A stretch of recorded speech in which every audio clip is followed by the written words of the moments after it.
Hey friend, welcome to reasoning expert. Am Rahul.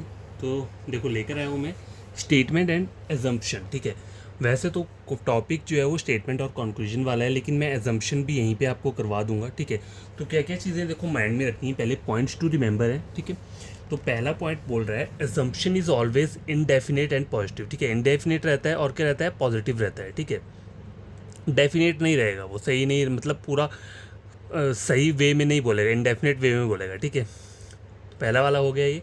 Number two क्या बोल रहा है, इफ़ फ्यू वर्ड्स लाइक, ये जो वर्ड्स लिखे हैं यहाँ पे, each, only, any, all, every, why, what, these, therefore, but, definitely and certainly are there, then यहाँ पे लिख देता हूँ, then assumption will always be in explicit और फॉल्स। ठीक है, एक्सप्लिसिट क्या होता है, मतलब फॉल्स ही बोलते हैं उसे।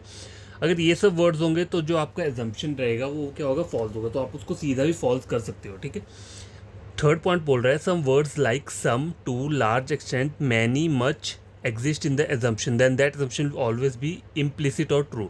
अगर ये वर्ड्स रहेंगे तो ट्रू रहेगा। और मान लो मैनी की जगह मोर लिखा हुआ है तो वो वर्ड को ट्रू मत करना, वो फॉल्स ही रहेगा। अगर मोर वाला कहीं पर लिख कर आ रहा होगा, वो थोड़ा उस पर भी डिपेंड करता है आपकी एजम्पशन के ऊपर कि क्या बोल क्या रहे हैं वहाँ पे। ठीक है, फोर्थ पॉइंट क्या है, if the message of notice, notice मतलब कोई नोटिस जैसे अपील आती है या फिर एडवर्टाइजमेंट होती है, is there, then that assumption will always be true, true रहेगी वो भी। ठीक है, अगर नोटिस, अपील और एडवर्टाइजमेंट दिया हुआ है।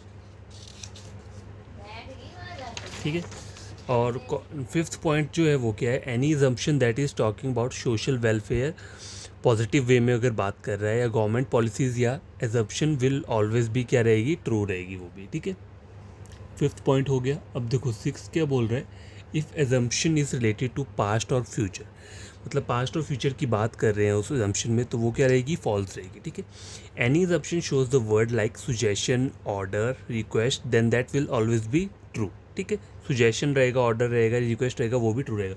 लेकिन देखो ये सब 7 पॉइंट्स पढ़ने गए, रट लोगे, आप बोलोगे बस मैं इन्हीं के अकॉर्डिंग क्वेश्चन करूँगा, तो नहीं, वैसा नहीं करना है। आपको क्वेश्चन की प्रैक्टिस करनी है। ठीक है, आपको समझना है कि उन क्वेश्चंस में क्या बात चल रही है। ठीक है, वो भी आपको समझना पड़ेगा। ऐसा नहीं है कि बस मैंने ये सब चीज़ें अगर मैंने लिख लिया तो सीधा मैं उसको ट्रू और फॉल्स कर दूंगा, नहीं, ऐसा नहीं होता। ठीक है, आपको पहले पढ़ना है जो आपको स्टेटमेंट दिया है, उसके बाद आपको एजम्पशन चेक करना है उसमें क्या चीज़ें मैंशन की हुई हैं। ठीक है, तो ये 7 पॉइंट्स हो गए, ये आपको माइंड में याद रखने हैं।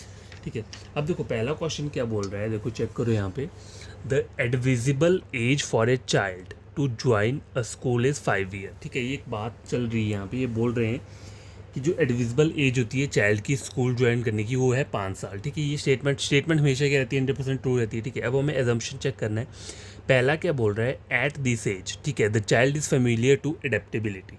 ठीक है, तो ये चीज़ क्या है, ये चीज़ मतलब हम एज्यूम कर रहे हैं, लेकिन ये चीज़ काफ़ी हद तक इससे रिजेंबल कर रही है, क्योंकि इसी एज में क्या हो जाती है, चाइल्ड एडेप्टेबिलिटी, मतलब चाइल्ड जो है फेमिलियर हो जाता है एडेप्टेबिलिटी के लिए। ठीक है, तो ये जो चीज़ है ये देखा जाए तो ट्रू हो रहा है। अब आगे क्या बोल रहा है, आफ्टर दिस एज, इस एज के बाद क्या होता है, kids do not like to go to the school. ठीक है, ये तो टोटली क्या बोल रहा है, गलत बोल रहा है। ठीक है, और ऊपर वैसे देखा जाए तो जो बात हो रही है वो सिर्फ किस चीज़ की हो रही है, चाइल्ड की एडेप्टेबिलिटी की हो रही है, कि कौन सी एज उसके लिए क्या है, मतलब बताया है कि 5 ईयर्स वाली एज जो रहती है वो क्या रहती है, एडविजिबल एज होती है चाइल्ड को स्कूल ज्वाइन करने के लिए। लेकिन ये कुछ अलग ही बोल रहा है, आफ्टर दिस है, बोल रहा है आफ्टर इस एज के बाद, ऐसा थोड़ा होता कि बच्चों को स्कूल जाने का मन ही नहीं करेगा। ठीक है, तो ये तो चीज़ गलत बोल रहा है। अब थर्ड पॉइंट बोल रहा है, schools do not take admission of children who are more than 5 years old, ये भी टोटली क्या बोल रहा है, गलत बोल रहा है। ठीक है, ऐसा कुछ नहीं होता है। ठीक है, तो नंबर 2 और नंबर 3 जो है ये क्या है, गलत हो रहे हैं। तो ओनली कंक्लूजन फर्स्ट फॉलो, मतलब ओनली एजम्पशन पहला वाला ऑप्शन नंबर है। देखो मैं ये नहीं बोल रहा उन पॉइंट्स के, ये जो हमने पॉइंट्स पढ़े इनके अकॉर्डिंग ही हमें क्या करना है, क्वेश्चन आंसर सॉल्व करना है। ये जस्ट आपको बताया हुआ है कि अगर कुछ ऐसे वर्ड्स आपको दिख रहे हैं कहीं पे, तो वहाँ पे क्या होगा, अगर नहीं समझ में आ रहा है तो अगर ऐसे वर्ड दिए हैं तो वहाँ पे नो कर दें। ठीक है, वहाँ पे आंसर क्या रहेगा, फॉल्स रहेगा, ट्रू रहेगा। जैसे जैसे आपको ये 7 पॉइंट्स बताएं, ये याद कर लेना। और देखो अब यहाँ पे ऐसा है कि इन पॉइंट्स के अकॉर्डिंग तो क्वेश्चन सॉल्व नहीं हुआ ना, ये वाला जो हमने ऊपर पॉइंट्स दिए हैं, वैसे कोई पॉइंट्स तो यहाँ पे आ नहीं रहे हैं। ठीक है, तो ये हमें क्या करना होता है, स्टेटमेंट से चेक करना होता है ऐसे। तो पहला वाला जो है क्वेश्चन ये सॉल्व हो चुका है। क्वेश्चन नंबर सेकंड और क्वेश्चन नंबर थर्ड, बस 3 ही क्वेश्चंस लेकर आया हूँ। क्वेश्चन नंबर सेकंड क्या बोल रहा है, देखो पॉपुलेशन जो रहती है is the major pollution factor. बोला पॉपुलेशन जो है वो क्या है, सबसे ज़्यादा क्या है, प्रदूषित फैक्टर है, ठीक है। तो एजम्पशन में क्या बोल रहा है, the increase population is the major resource. ज़्यादा पॉपुलेशन क्या है, संसाधन है, एक मेन क्या है, संसाधन है। तो ये चीज़ जो है, ये चीज़ क्या हो रही है, ये चीज़ गलत बोल रहा है।